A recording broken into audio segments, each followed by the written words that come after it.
wouldn't there be many companies who would not want to do business or loan money to people like yourself or investors if they know that they can get away with fraud and there's no recourse to protect them? Excuse me, what fraud? This is not about Trump anymore. When you get a developer that builds a building and he says it's worth $400 million and he wants to borrow $200 million from a bank, which happens every day, everywhere on earth, including every American city. Yep. Every developer is an entrepreneur. They shine the light on their building and they say it's worth 400. The bank does its own due diligence, as was done in this case, because they're very good at it. The banks are very good, and they say, no, it's worth 300. We're only going to loan you 150 million. That haggling has gone on for decades. That's how it works. That's exactly how it works. In this case, even, the bank that was supposedly defrauded testified and said, we didn't lose anything. We want to do business with this guy again. We'd like to. But the judge said, no, no, no, no, no, no. Let's penalize this developer for $355 million. And if we're going to do that, let's penalize all the developers all across America. They've all done the same thing. All of them should go to jail, and we should stop building buildings. Facts. That's what the message is from New York. Even the governor. Facts. That's exactly right. That's like every loan that I have originated myself. All of those investors, technically, according to this judge here, committed fraud, right? Because they all come and say, hey, my property is worth this. This is what I'm looking to borrow. I'm trying to build that. This is what I'm looking to borrow. This is what it's worth. But at the end of the day, every single loan that we've funded, we did our own due diligence. We go out and get our own appraisal done on these properties. That's what every bank does. That's what every bank does. And what they're accusing Trump of doing is just telling them what he believes his value, the property value is worth to him. But it's up to the bank, once again, to do the due diligence. And like he said here, the bank didn't lose no money here. This is a victimless crime. The bank didn't lose any money. The possible investors that were part of the deal didn't lose any money. The building is probably already built and done and it's there. So nothing, there was no victim here. Nobody was harmed. And that's how you know, that's one of the reasons that how you know this is a witch hunt. And then also the fact that they're doing this now. Trump has been a real estate developer and investor for decades. That's what his family wealth is built upon. So where is the fraud charges back then? Why is this being brought up now? Why now? Well, it's because one, they're trying to bankrupt the guy.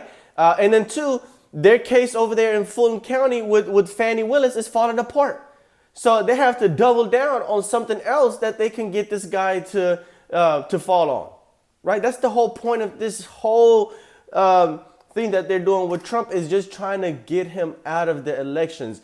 Things that's going on in Colorado, in Fulton County, in New York with this $350 million fine. Everything is set up to get this dude out of running for president. There's nothing genuine about this. They don't care about him breaking the law. If that was the case, they would have came after him years ago. But hey, once again, this is just proof. I don't understand how people are not seeing this, that this ain't got, once again, nothing to do with Trump.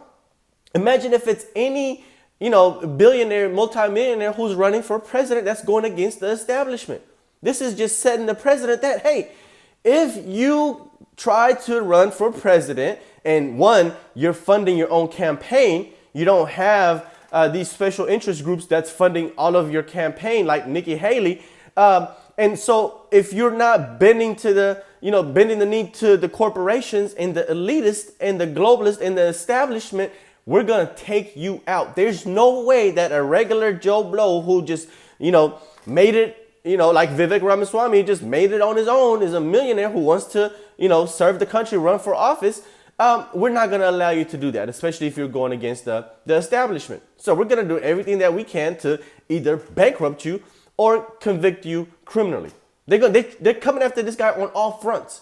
Criminally, financially, morally, all these sex charge allegations, criminal allegations, these financial allegations. They're trying to literally ruin this guy in every single aspect. And it's so apparent. And I don't understand how people are not seeing it. Let's keep going. Herself is concerned about what this looks like to investors all around the world. It's not just U.S. domestic. All around the world, people are talking about what happened here. You really think people want to invest money in New York after this? Facts. How about we go somewhere else? They won't. Not only that, New York has one of the highest taxes in the country, right alongside of California. So people were already shying away from investing in New York and building in New York. Now that you do this, you're even scaring more people away. It's like they're trying to ruin the city. You ruin the city by discouraging businesses from coming in. That's how opportunities get created, is by corporations creating jobs. And if they're not willing to come in and invest there, you're just literally just ruining the city. I mean, there are people who these politicians are just clueless to me. I don't understand. But I want to converse with you instead. You just did. It's only because I want to have a conversation, Kevin, as opposed to just having you tell me. Because you're a lawyer. You're a lawyer. You understand exactly what I'm talking about. I got to tell you, I'm respectable for a number of reasons, Kevin O'Leary, but being a lawyer is one of those issues. But I'll tell you, when I hear your conversation, and I do want to converse with you about this point, I understand that there are legitimate concerns that were raised during the trial and will continue to be raised about who the quote-unquote, who is actually bringing the suit. It wasn't the banks who were saying that we as consumers or unsophisticated feel this way, but Letitia James, the Attorney General, and I know you want to expand beyond Trump, has suggested, well, it's about making the playing field level for those who are not. This chick, Letitia James, has been after Trump from the get-go. That's what they're trying to do. All of these woke Democrat politicians that are affirmative action hires like Fannie and this Letitia chick, they're just trying to make a name for themselves by going after Trump. This ain't genuine. I'm telling y'all, this ain't got nothing to do with actually breaking the law here.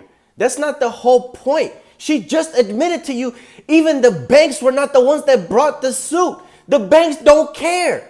The bank that he did this business deal with is not even after him. They haven't even made a complaint. It's these woke judges that's coming after this guy here. How is this not evidence of that it's politically motivated? How is this not apparent? The major and billionaire investors, but for those who are supposed to put business records out there, want to get a loan, the idea of making sure that they have to have the same true statements included as those who have a lot more money. Is there any weight to that for you? No, because if that was the case, that would have happened years ago. That would have happened years ago. This guy has been doing these type of real estate deals for ages. So if that was the case, this case would have been brought up years ago, not when he's trying to run for president. Come on, man. Y'all really can't think that the American people are this freaking stupid and clueless. We know what the hell is going on here. Well, I asked you who lost money, and I'll make it even clearer. You and I, we're developing a data center together, and I say to you, we can go to New York, where this just happened. It's your money now. You're now an investor, and you're taking risk. You're an entrepreneur with me, right beside me. We're together on the deal. Or I can show you Oklahoma, North Dakota, West Virginia, where the governors actually ran businesses. Let's go there, where this never happened before. They have power. They have permits.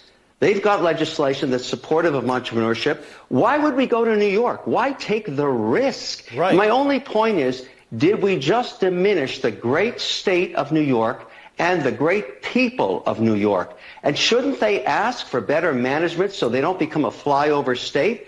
Remember, New York has the highest taxes in the country, the worst regulatory environment, and it's incredibly mismanaged. And I'm pointing out now, on top of that, you get this insanity. A victimless crime, and forget about Trump. It's not about Trump. I don't care about Trump in this. I care about America, and I care about entrepreneurship, and I care about democracy and the fairness.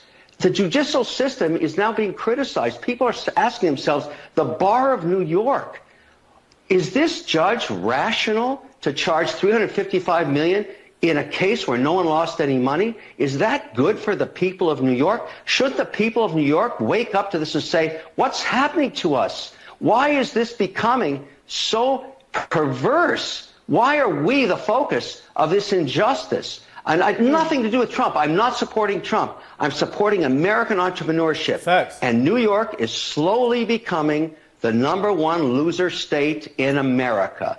I'm sorry. That's what's happening.